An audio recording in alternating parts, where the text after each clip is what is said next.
ပရိသတ်များလုံးပဲမင်္ဂလာပါခင်ဗျ Sport Edu ကနေပြန်လဲကြိုဆိုလိုက်ရပါတယ်အခုတင်ဆက်ပေးသွားခြင်းတဲ့အကြောင်းအရာကတော့အာဆနယ်ကဖူလန်ကိုအပြတ်သက်အနိုင်ယူပြီးပရီးမီးယားလိချန်ပီယံဆုဖလားပြိုင်ပွဲကိုပြန်လဲထိန်းချုပ်နိုင်ခဲ့တဲ့ပွဲစဉ်ကနေမြင်ခဲ့ရတဲ့အရာ၅ခုအာဆနယ်ကဖူလန်ကိုနိုင်ရရှိပြီးတဲ့နောက်ပရီးမီးယားလိချန်ပီယံဖြစ်မဲ့အသင်းကိုအံအားသင့်ပွဲခံမှန်းလိုက်တဲ့ဝိုင်းရိုနီအက်တလက်တီကိုနဲ့ပွဲမှာအာဒီတာကိုခေါင်းခဲစီမဲ့ကစားသမားကိုပြောပြခဲ့တဲ့ဖောမာဆန်စတဲ့အကြောင်းအရာများပဲဖြစ်ပါတယ်စနေနေ့ညနေခင်းကစားခဲ့တဲ့ပွဲစဉ်မှာအာဆနယ်အသင်းကဖူလန်အသင်းပေါ်အသာစီးနဲ့ဂိုးပြတ်အနိုင်ယူပြီးမန်ချက်စတာစီးတီးအသင်းပေါ်ရမှတ်အသာစီးရမှုကိုပုံစံကောင်းနဲ့ချဲ့ထွင်နိုင်ခဲ့ပါတယ်။ဂန္နာတို့ကပွဲအစမှာတက်ကြွတဲ့ကစားဟန်နဲ့တူဗီတာယောကရက်စ်ရဲ့အနီးကပ်ပိတ်သွင်းမှုတွေကြောင့်ဦးဆောင်ကိုရရှိခဲ့ပါတယ်။ရီကာဒိုကာလာဖီယိုရီကလည်းနောက်ထပ်တစ်ဂိုးသွင်းယူနိုင်ခဲ့ပေမဲ့ဗေယာကြောင့်ဂိုးဖြစ်အတိမတ်မပြုတ်ပဲပယ်ဖျက်ခံခဲ့ရပါတယ်။ဒါပေမဲ့အာဆနယ်အသင်းကအင်္ဂလန်ကျယ်ဖွင့်ဘူကာရိုဆာကာကနေတဆင့်ဒုတိယဂိုးကိုရယူနိုင်ခဲ့ပါတယ်။အဲဒီနောက်မှာတော့ယောကရက်စ်ကပဲပထမပိုင်းမပြီးခင်မှာအားပါတဲ့ခေါင်းတိုက်သွင်းဂိုးနဲ့တူသူ့ရဲ့ဒုတိယမြောက်ဂိုးကိုသွင်းယူပေးနိုင်ခဲ့ပါတယ်။ဒီနိုင်ပွဲကြောင့်မီကေအာဒီတာရဲ့အသင်းကမန်စီးတီးအသင်းပေါ်6မှတ်သားနဲ့ဇယားထိပ်ဆုံးမှာယာယီဦးဆောင်ထားနိုင်ခဲ့ပြီဖြစ်ပါတယ်။ဖတ်ကွာရလာရဲ့အသင်းကတော့တင်းလာနေမှာအေဗာတန်တင်းနဲ့ရင်ဆိုင်ရမှာဖြစ်ပြီးအဲဒီပွဲမှာရမှတ်ကွာအချက်ကိုရှော့ချနိုင်ဖို့ကြိုးစားရမှာပါ။ခြေသွမ်းပြနေတဲ့ယော့ဂရက်စ်မက်ဒရစ်မှာအရေးပါတဲ့ဂိုးကိုသွင်းယူခဲ့ပြီးနောက်ယော့ဂရက်စ်ကဖူလန်နဲ့ပွဲမှာလည်းအစောပိုင်းမှာတင်ဂိုးပြန်သွင်းနိုင်ခဲ့ပါတယ်။ဆွေဒင်တိုင်းစစ်မှုကဂိုးသွင်းယူနိုင်ခဲ့ပေမဲ့ဒီဂိုးအတွက်ဘူကာရိုဆာကာကိုလည်းအထူးချီးကျူးရမှာပါ။အင်္ဂလန်တောင်ပိုင်းကစားသမားကညာချမ်းကနေဘောလုံးရရှိချိန်မှာဘယ်ဂျင်းနဲ့ဖြတ်တင်မဲ့ဟန်ပြုလုပ်ပြီးနောက်ခံလူကိုလှည့်စားကဂိုးစီနာထိဆွဲဝင်သွားခဲ့တာပါ။အဲဒီနောက်ဂိုးရှင်းမှာအလိုကြီးဖြစ်နေတဲ့ယော့ဂရက်စီကိုဘောလုံးပြန်ပေးခဲ့တာဖြစ်ပြီးဆွေဒင်တိုက်စစ်မှုကအပိုင်ပိတ်သွင်းနိုင်ခဲ့ပါတယ်။ပထမပိုင်းမပြီးခင်မှာလည်းလီယန်ဒရိုထရော့ဆက်ရဲ့လက်ပါတဲ့ဖြတ်တင်မှုကိုခေါင်းတိုက်သွင်းယူပြီးနောက်ထပ်တစ်ဂိုးရယူပေးနိုင်ခဲ့ပါတယ်။အခုဆိုရင်ရော့ဂရက်ကဒီယာဒီပြိုင်ပွဲစုံမှာသွင်းဂိုး20ဂိုးထိရှိလာခဲ့ပြီဖြစ်ပြီးသူ့အပေါ်ဝေဖန်မှုတွေရှိနေပေမဲ့ဒါမဆိုးလာတဲ့စံချိန်တစ်ခုပဲဖြစ်ပါတယ်။စိတ်ပြတ်ခဲ့ရတဲ့ကာလာဖီယိုရီပထမပိုင်းလည်းမှာစာကားရဲ့ဖြတ်တင်ဘောကတဆင်အီဘရာဂျီအက်ဆေးကကန်သွင်းခဲ့ရမှာပိတ်ဆို့ခံခဲ့ရပေမဲ့ဘောလုံးကထရော့ဆက်စီရောက်ရှိသွားခဲ့ပြီးထရော့ဆက်ကနေတဆင်ကာလာဖီယိုရီစီကန်တင်ပေးခဲ့ပါတယ်။အီတလီနောက်ခံလူကလှပတဲ့ခေါင်းတိုက်ချက်နဲ့ဂိုးသွင်းနိုင်ခဲ့ပေမဲ့ကံမကောင်းစွာနေပေဗီယာကလူဂျွန်နေချောင်းဆုံးဖြတ်ခဲ့လို့ဂိုးပယ်ဖြတ်ခံခဲ့ရပါတယ်။ကာလာဖီယိုရီကိုရိုင်းကလည်းသူလူဂျွန်နေတာကိုသိပုံရပါတယ်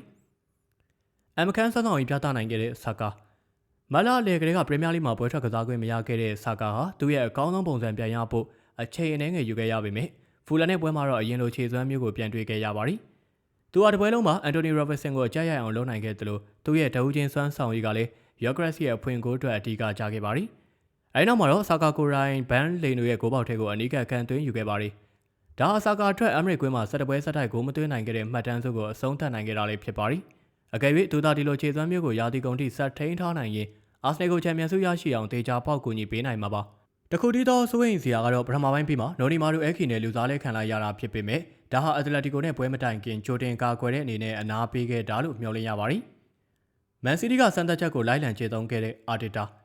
မန်စီးတီးနီးပြဘက်ကွာရီလာကနောက်ခံလူတွေကိုကွင်းလေကစားသမားတွေဖြစ်ပြောင်းလဲအသုံးပြုလေးရှိတဲ့အနေအထားရှိပါတယ်။ပတ်ပြက်လောက်မှာနီးပြပညာသင်ယူခဲ့တဲ့အာတီတာအနေနဲ့လည်းအလားတူလိုက်လောက်တာကအံ့ဩစရာတော့မဟုတ်ပါဘူး။သူကအကယ်ဒမီထွက်ကစားသမားလေးမိုင်းလူးစ်ကယ်လီကိုဒက်ကလရိုက်နဲ့တူကွင်းလယ်မှာတွဲဖက်အသုံးပြုခဲ့ပါတယ်။ဒီလူငယ်လေးကသူ့တက်တန်းတစ်လျှောက်လုံးကွင်းလယ်မှာကစားလာခဲ့တယ်လို့မျိုးအထင်ကြီးစရာဆွမ်းဆောင်နိုင်ခဲ့ပါတယ်။သူအပြိုင်ပွဲရဲ့တိုက်စစ်တွေကိုဖျက်တောက်နိုင်ခဲ့တယ်လို့ဘောလုံးပေးပို့မှုတွေမှာလည်းယုံကြည်မှုရှိပြီးအာဆနယ်နောက်တန်းအတွက်ကောင်းမွန်တဲ့အကာအကွယ်တစ်ခုဖြစ်ခဲ့ပါတယ်။ဒါဒီယာဒီပရီးမီးယားလိမှာသူ့ရဲ့၄ပွဲမြောက်ပွဲထွက်ကစားခွင့်သာဖြစ်ပေမဲ့မရင်နေတဲ့နေရာမှာအဆင်ပြေပြေကစားနိုင်ခဲ့တဲ့လူးစ်ကယ်လီကိုချီးကျူးရမှာပါ။အာဆနယ်တို့စူပလာပြိုင်ပွဲကိုထိန်းချုပ်နိုင်ပြီး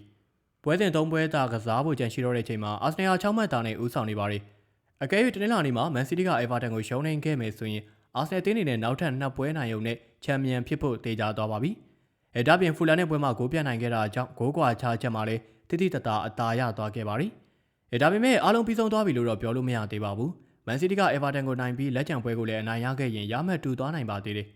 ။ဒါပေမဲ့လက်ရှိမှာတော့အာဆနယ်ဟာချန်ပီယံဆုဖလားပြိုင်ပွဲကိုတကြောပြန်ထိန်းချုပ်နိုင်ပြီလို့ပြောရင်လွန်မယ်မထင်ပါဘူး။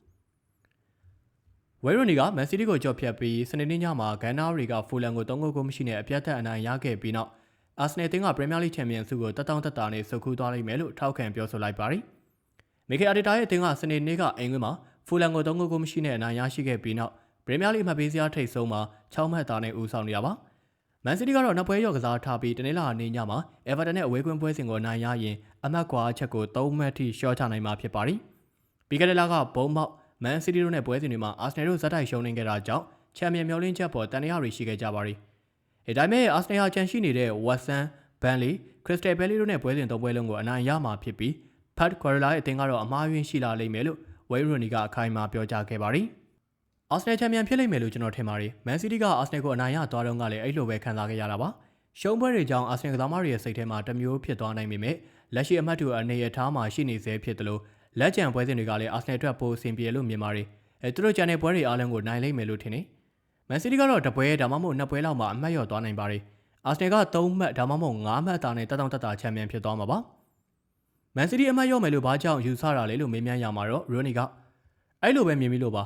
။နားထောင် Arsenal ကတကယ်ကိုကောင်းမွန်ခဲ့ပြီးတရားစီလုံးဒီပါဇယားထိပ်မှာရှိနေကြတာပါ။သူတို့မှာလူတိုင်းရဲ့အာရုံကိုမဖမ်းဆားနိုင်တဲ့ကစားကွက်မျိုးရှိပေမဲ့ Man City ကတော့ပွဲစဉ်တွေအရန်ကျက်နေပါတယ်။ Arsenal ကတရားစီလုံးဒီနေရာမှာရှိနေကြတာဆိုတော့ဒါသူတို့နှစ်ပဲလို့ကျွန်တော်ထင်ပါတယ်လို့ပြောကြားခဲ့ပါတယ်။ Arsenal တင်းကဖူလန်ကိုအနိုင်ရရှိခဲ့တဲ့ပွဲမှာတောင်မန်ကစားသမား Bukayo Saka ကိုပထမပိုင်းအပြီးမှာလူစားလဲခဲ့တာကသူ့ကိုအနာပေးနေတာကြောင့်ဖြစ်နိုင်တယ်လို့ Mikel Arteta ကအတည်ပြုခဲ့ပါတယ်။စနေနေ့ညကကစားခဲ့တဲ့အဲ့ဒီပွဲမှာ Arsenal ကဖူလန်ကို3ဂိုးကိုမရှိနဲ့အပြတ်သက်အနိုင်ရခဲ့ပြီး Man City ကတနင်္လာနေ့မှာကစားရမှာဖြစ်တာကြောင့်အမှတ်ပေးစရာထိပ်မှာ6မှတ်တာနဲ့ထပ်မံဦးဆောင်နိုင်ခဲ့ပါတယ်။ Saka ကမတ်လနိုင်ငံတကာပွဲစဉ်တွေပြီးမှခြေပနောင်ကြောတန်ရာကြောင့်9ပွဲဆက်တိုက်လွဲချော်ခဲ့ရသူပါ။ပြီးခဲ့တဲ့ပတ်နျူကာဆယ်နယ်ပွဲနဲ့ဂျာယက်က Atletico Madrid နဲ့ချန်ပီယံလိပွဲတွေမှာတော့သူဟာအရန်ကစားသမားစီးမှာပြန်ပါလာနိုင်ခဲ့ပါတယ်။စနေနေ့ပွဲမှာတော့သူဟာ Man City နဲ့ကစားခဲ့တဲ့ကာရဘောင်းဖလားပိုလူပွဲနောက်ပိုင်းပထမဆုံးအချိန်ပွဲထွက်ကစားသမားဖြစ်ပြန်ပါလာခဲ့ပြီးပထမပိုင်းမှာတင်အစွမ်းဖြောင်းနိုင်ခဲ့တာကြောင့်ခြေစွမ်းဟောင်းပြန်ရလာတာကိုတွေ့ရပါတယ်။အသင်းကဂိုးပြတ်ဦးဆောင်နေတာကြောင့် Arteta ကဒုတိယပိုင်းမှာစာကာဆာနိုနီမာရူအခီကိုထည့်သွင်းခဲ့ပါတယ်။ပွဲပြီးမှာတော့ Arsenal ဒီပြကစာကာမှာဒိုင်ယာအသစ်ထပ်ရတာမျိုးမရှိပဲသူ့ကိုကာကွယ်ပေးဖို့အတွက်သာလူစားလဲခဲ့တာလို့အတည်ပြုခဲ့ပါတယ်။စာကာကတကယ်ပဲကွဲပြားခြားနားမှုကိုဖန်တီးပေးနိုင်ခဲ့ပါတယ်။ပွဲကိုအဆုံးဖြတ်ပေးနိုင်ခဲ့တဲ့လှုပ်ဆောင်ချက်နှစ်ခုကိုသူလှုပ်ပြခဲ့တယ်လို့Arteta ကပွဲပြီးသတင်းစာရှင်းလင်းပွဲမှာပြောပါတယ်။သူဟာရာသီရဲ့အရေးကြီးဆုံးချိန်မှာပြန်လာနိုင်ခဲ့တာပါ။သူဟာလန်းဆန်းနေပြီးဂိုးဆာလောင်စိတ်လည်းရှိနေပါတယ်။သူအခုလိုခြေစွမ်းပြဖို့လိုအပ်နေတာပါ။ကျွန်တော်တို့သူ့ကိုကာကွယ်ပေးရပါမယ်။သူ့ရဲ့ပွဲကစားချိန်ကိုတဖြည်းဖြည်းချင်းတိုးပေးသွားရမှာဖြစ်ပေမဲ့အရန်တော့သတိထားရပါမယ်လို့ပြောကြားခဲ့ပါတယ်။ပွဲစားလို့9မိနစ်မှာတင်စာကာကအသင်းအတွက်အဖွင့်ကိုဖန်တီးပေးနိုင်ခဲ့ပါတယ်။ Raul Jimenez ကိုကြော်ဖြတ်ပြီးဂိုးရှိကိုဘောလုံးဖြတ်တင်ပေးခဲ့ရမှာ Victor Gyökeres ကဂိုးသွင်းယူနိုင်ခဲ့ပါတယ်။ပထမပိုင်းမပြီးခင်9မိနစ်လိုမှာတော့ Gyökeres ကစာကာကိုဂိုးပြန်ဖန်တီးပေးနိုင်ခဲ့ပြီးစာကာကဘန်ဖလေနိုရဲ့ဂိုးညာဘက်အောက်ထောင်တွေကိုဂိုးသွင်းယူနိုင်ခဲ့ပါတယ်။နိုင်ပွဲရဖို့တေချာနေပြီဖြစ်တာကြောင့်Arteta ကပွဲချိန်မိနစ်60ကျော်မှာ Gyökeres စာကာရီယယ်ဂျေဆုကိုထည့်သွင်းခဲ့တယ်လို့ Declan Rice နဲ့ Eze တို့ကိုလည်းလူစားလဲခဲ့ပါတယ်။ဒါလာမယ့်အင်္ဂါနေ့မှာကစားရမယ့် Atletico Madrid နဲ့ဒုတိယကျော့ပွဲစဉ်အတွက်အာရုံစိုက်ဖို့ပြင်ဆင်ခဲ့တာပဲဖြစ်ပါတယ်။ Atletico Madrid နဲ့ကစားရမယ့် Champions League Semi-final ပွဲစဉ်အတွက် Arsenal လူငယ်ကျယ်ပွင့်က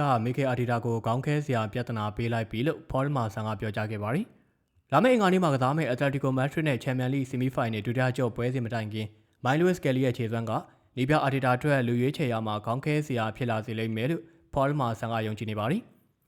Arsenal စနေနေ့ကဖူလန်ကို3ဂိုးမရှိနဲ့အနိုင်ရရှိခဲ့ပြီးနောက် Man City ကို6မှတ်တာနဲ့ Premier League ဇယားထိပ်မှာဦးဆောင်နေတာဖြစ်ပြီး Victor Gyökeres က2ဂိုးသွင်းယူနိုင်ခဲ့ပြီး Saka ကလည်း1ဂိုးသွင်းယူနိုင်ခဲ့ပါတယ်။ဒီပွဲမှာတော့ Arteta က Martin Zubimendi ကိုရန်ကုန်မှာထားခဲ့ပြီးအသက်19နှစ်အရွယ် Luis Kelly ကိုကွင်းလည်လူဖြစ်ပွဲထုတ်ခဲ့ပါတယ်။2024ခုနှစ်ကတည်းကအသင်းကြီးမှာဘယ်နောက်ခံလူဖြစ်စတင်ခြေစွမ်းပြခဲ့တဲ့ Luis Kelly ကအခုပွဲမှာကွင်းလည်လူဖြစ်အထူးခြေစွမ်းပြနိုင်ခဲ့တာကြောင့်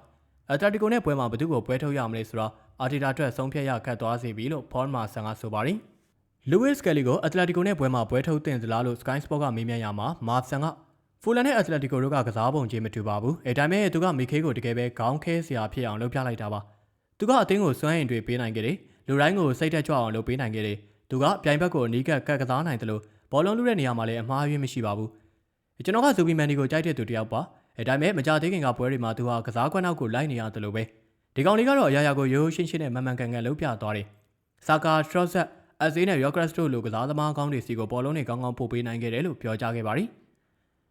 Luis Kelly ရဲ့ခြေစွမ်းနဲ့ပတ်သက်ပြီး Arteta ကလည်းသူဟာဒီခွင့်ရင်းနဲ့ထိုက်တန်ပါတယ်။ပြီးခဲ့တဲ့ရာသီကသူအသင်းကြီးကိုရောက်စားမှခြေစွမ်းပြခဲ့တယ်လို့အဲဒီနောက်ပိုင်းခက်ခဲတဲ့အချိန်တချို့ရှိခဲ့ပေမဲ့သူဟာအရန်ကိုအာရုံစိုက်ပြီးနှိမ့်ချစွာကြိုးစားခဲ့ပါတယ်။သူအစင်းသင်းဖြစ်နေပြီဆိုတာကျွန်တော်သိပါတယ်။ဒီနေ့မှသူတကယ်ကိုခြေစွမ်းပြနိုင်ခဲ့ပါတယ်လို့ချီကျူးစကားပြောကြားခဲ့ပါတယ်။ Paul Merson က Man City ကို6မှတ်ဖြတ်နိုင်ခဲ့ပြီးနောက် Premier League ဆိုဖလားပြိုင်ပွဲမှာ Arsenal ကအနိုင်ရသွားတာတေးကြနေပြီလို့လည်းယုံကြည်နေပါတယ်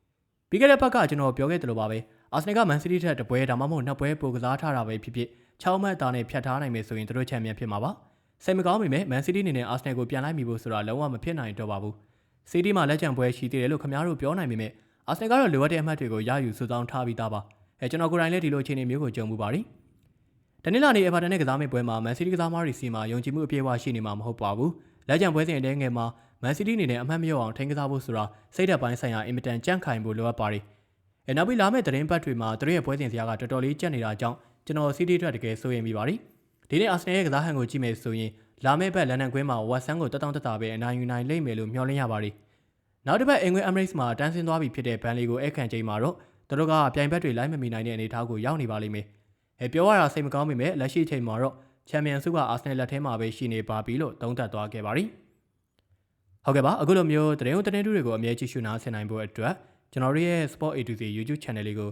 Like and Subscribe လေးပြုလုပ်ပေးထားကြပါအောင်ခင်ဗျာ။ဝင်ရောက်ကြည့်ရှုအားပေးသူအားလုံးကိုလည်းကျေးဇူးတူပဲတင်ရှိပါရခင်ဗျာ။